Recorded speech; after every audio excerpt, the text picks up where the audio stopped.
নদীঘাটগুলি যেন ট্রাক্টরের মেলা।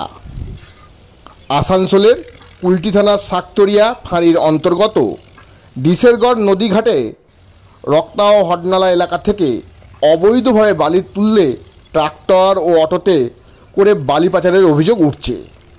আমাদের ছবিতে দেখা যাচ্ছে যেন মনে হচ্ছে বালিঘাটগুলিতে ট্রাক্টরের মেলা বসেছে। পুলিশের ভূমিকা নিয়েও উঠছে প্রশ্ন।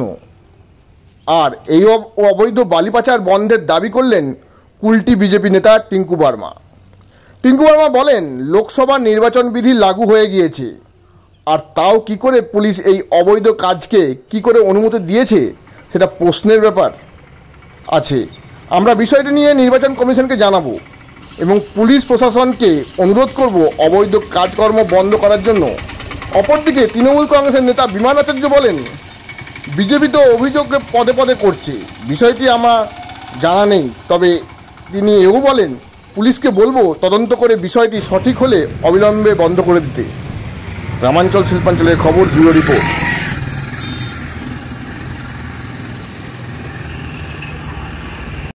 আপনারা দেখছেন ইনলিগাল রূপে অবৈধ বালু তোলা কাজ চলছে শাকতরিয়ার আইসি আন্ডারে।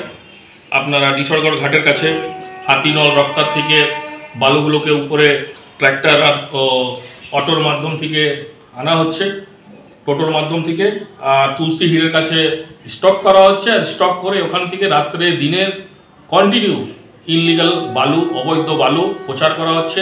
আর এই ইলেকশনের সময় এইভাবে অবৈধ কাজকে পুলিশ কী করে প্রশাসন পারমিশন দিয়েছে সেটা একটা প্রশ্নের ব্যাপার আছে। আমরাও ইলেকশন কমিশনকে এই ম্যাটারটাকে জানাবো, আর এই ইনলিগাল কাজগুলোকে বন্ধ করার জন্য আমি পুলিশ প্রশাসনের কাছে আগ্রহ করব।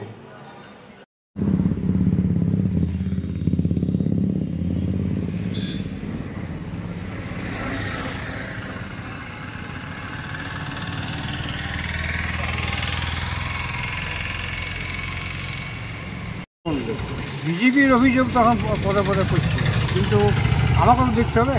বিজেপির কাউন্সিলর আলাদা, বিজেপির প্রশাসন আলাদা। আমাদের টিএমসির জন্য আমার বলা উচিত, জামিন করে দেখবো, এটা আমার জানা নাই, এবং পুলিশকে ইনকোয়ারি করতে বলবো। যেটা যদি সঠিক হয় তাহলে আপনারা ইমিডিয়েট বন্ধ করবেন।